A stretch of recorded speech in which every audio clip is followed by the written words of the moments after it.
cherry pie. That's all I know.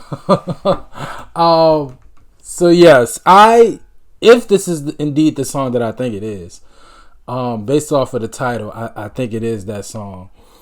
I have heard this, not the whole thing though. So this technically is a first time reaction. I've never heard this full song. I've heard it in commercials, movies, whatever the case may be, but I have never heard the whole thing.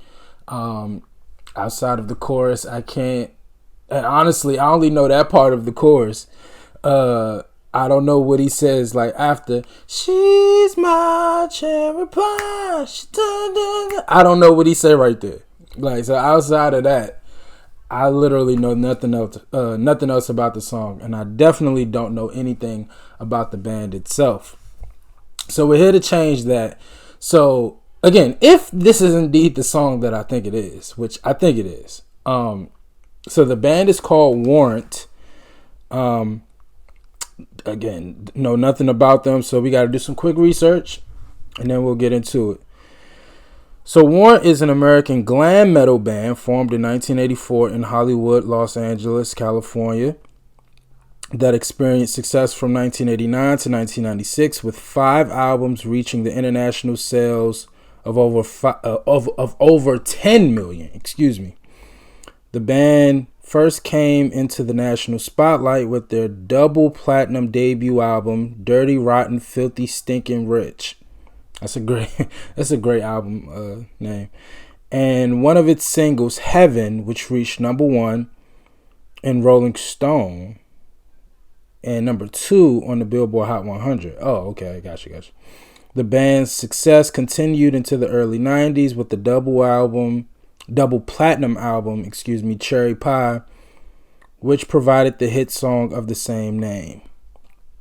Gotcha. Glam metal, heavy metal, hard rock. And just off rip, just based off of that little bit that I know of this song, she's my cherry pie, I would definitely call that glam metal. Definitely. I would definitely call that glam metal. They were signed to Columbia. We know about Columbia, but CMC, Down Boys, and Cleopatra. I've heard of Cleopatra, but the other 2 labels I've never heard of. Damn, they got a lot of past members. Okay. Well, we'll get into that afterwards. Following the critically acclaimed gold album Dog Eat Dog, the band started to experience frequent changes to the lineup, and despite the drop in popularity with the arrival of grunge, they released Ultraphobic in 1995 and a successful greatest hits album in 1996. The band experienced highs and lows in the 2000s with successful tours. Lead singer Johnny Lane leaving.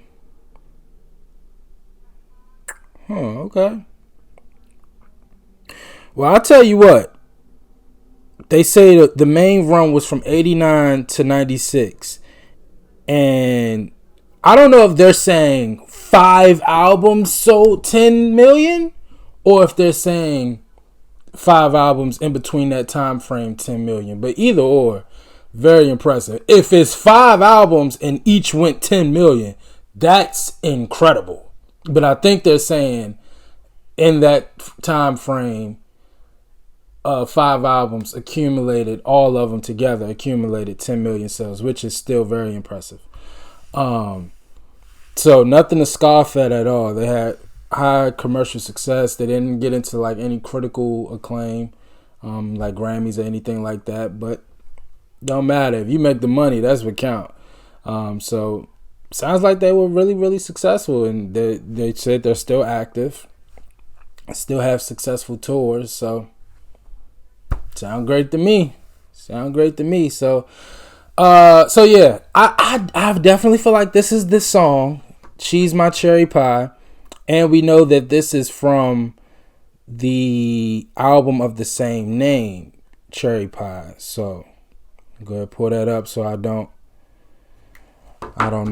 forget. Okay, Well, let's hear it, man. I'm really, really excited. Y'all know I'm always excited when I get a chance to finally hear and like absorb songs that I've heard and that I know of, but I never really got into. You know what I mean? So I'm really, really excited about this. So let's not waste no time. Let's go.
Yeah. I tell y'all all the time, you want a hit record, appeal to the women or the kids. And while, even though they do it very metaphorically and you actually have to take your mind into that place to kind of see the sexual innuendos in it.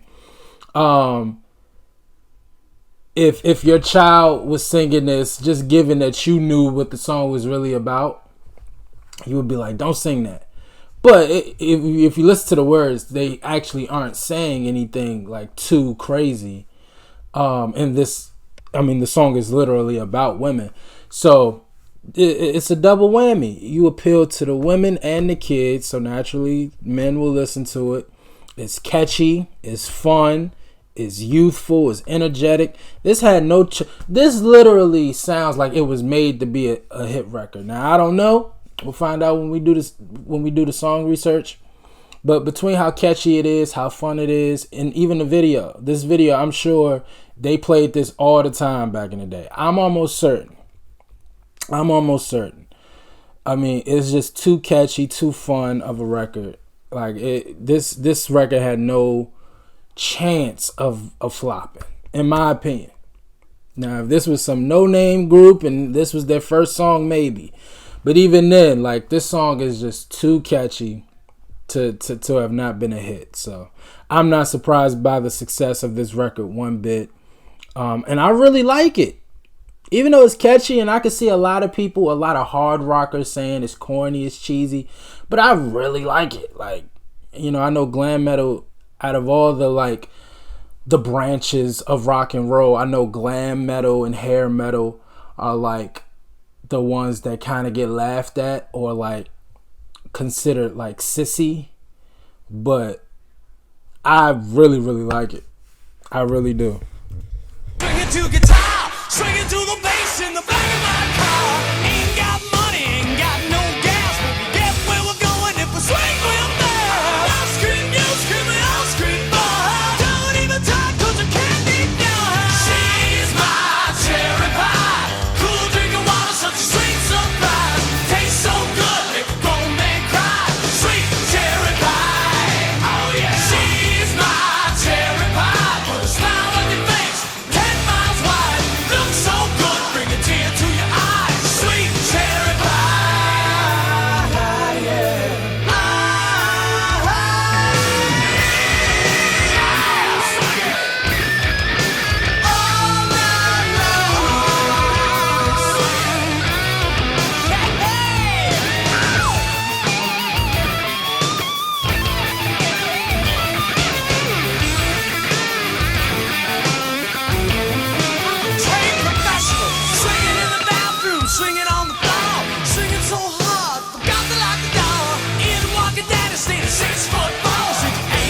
swing with my daughter no more. She's my cherry pie, cool drinking water, such a sweet surprise. Tastes so good, make a grown man cry. Sweet cherry pie, oh yeah. She's my cherry pie, smile on your face, 10 miles wide. Looks so good, bring a tear to your eye. Sweet cherry pie, sweet cherry pie.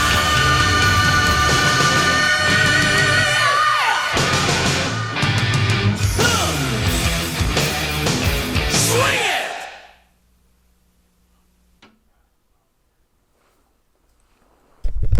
Fire. That's a fire record. Again, I can see why people would talk down on it or clown it. That's actually a really good record.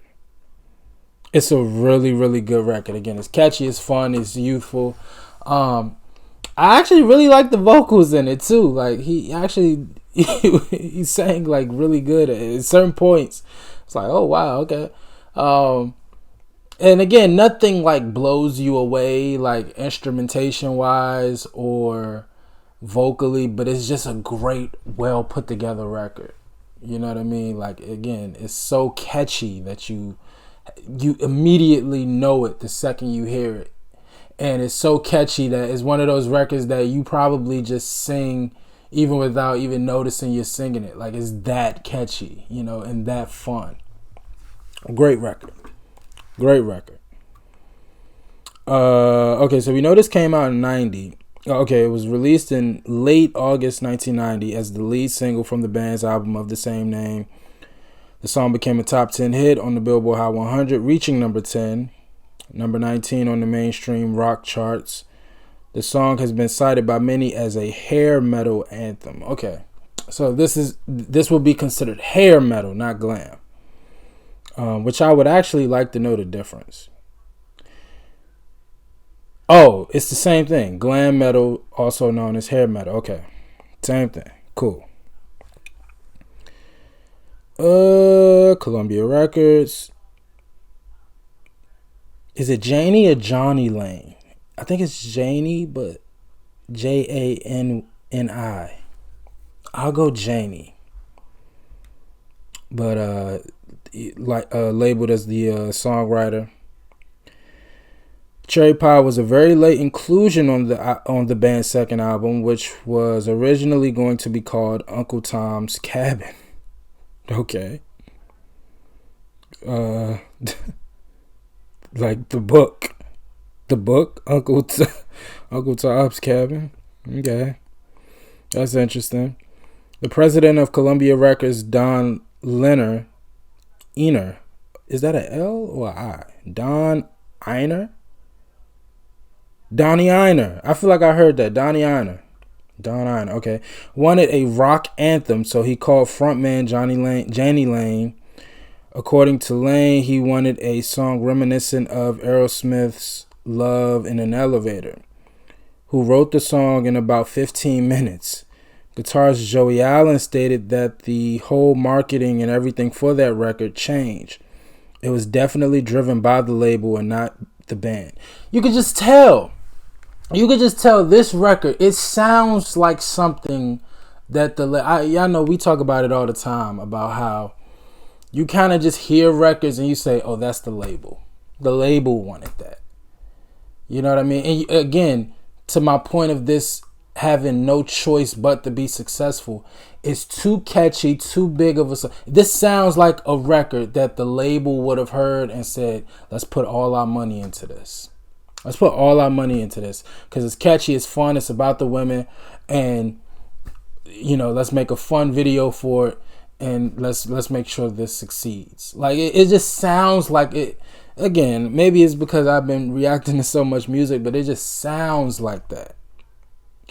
That doesn't mean it's not a good song, but you could just hear the label influence in it. You could just hear the label influence. Like, it's like a Pour Some Sugar on Me. I'm trying to think of some other songs that are my Pour Some Sugar on Me.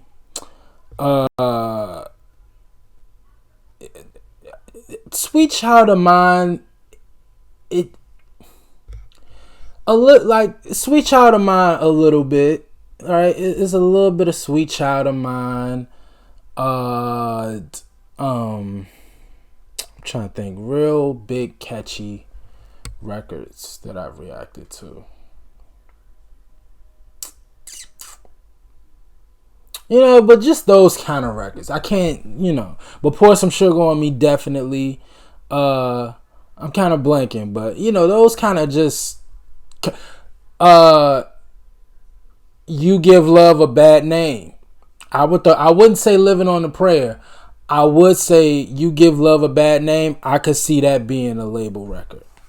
I could see that one being a label record. It was definitely driven by the label, not by the band. The song, which was inspired, it was inspired by Def Leppard's "Pour Some Sugar on Me," which interestingly was also a last-minute addition to that group's Hysteria album. Yep.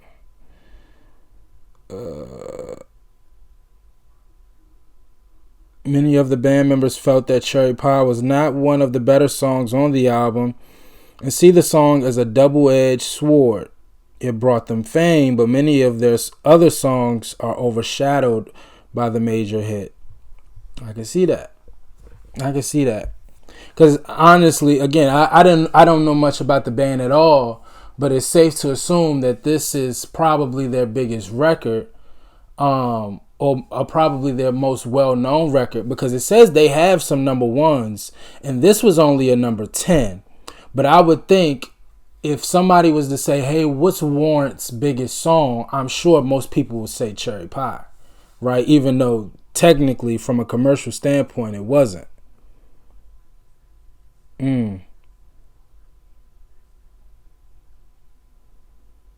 That's interesting.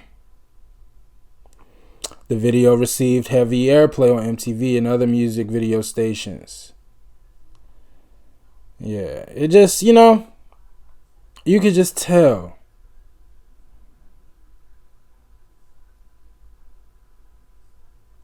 You could just tell. And look, the label, of course, their interests and their agendas are usually for the label. It's not for the band. It's not for the artist. Now, of course, in them trying to fulfill their own agendas, it's done through you, but it's really for them. So, again, I could see why the band views it as a double-edged sword, but I'm sure for Columbia Records, they sleep well at night. They don't care about how Warrant feels at all about this record. Look, whether you like it or not, we had a hit record. We did everything we could to make sure that it was a big success. It brought you money. It kept you going for another album or two. And, again, it sucks that the band, just based on how that was presented, like what I just read, it sounds like they kind of felt like, not that they sold out, but again, this just wasn't them, but to make sure that they satisfied the label and had a hit record on the album, they kind of, just played the game. And,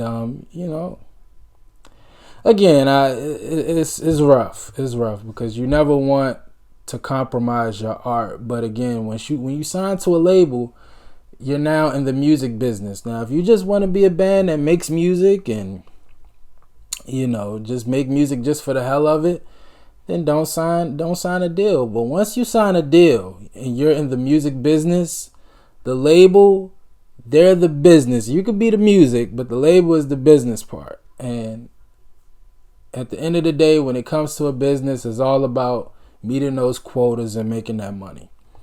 And, it's sad that they, like it. There's a love-hate relationship with the record, but again, that's just part of the game. But I like it, man. I like it. Again, I said before we even started, you could tell it was a song made to be commercially successful. And it definitely did that. Again, I still hear it to this day in commercials and stuff. So you know. I guess kudos to the label, kudos to the band for coming to a compromise, making such a, if you don't want to call it great, just a timeless record. A big hit that lasted over the years. So, but I'm really excited to hear more from Warrant. Now I want to hear what Warrant considers great in their real big records. Now I want to hear that. So y'all let me know what else from Warrant I should check out, man. Definitely excited to hear more from them. Like, comment, and subscribe. Don't forget the 75K giveaway. Until next time with Warrant. Peace.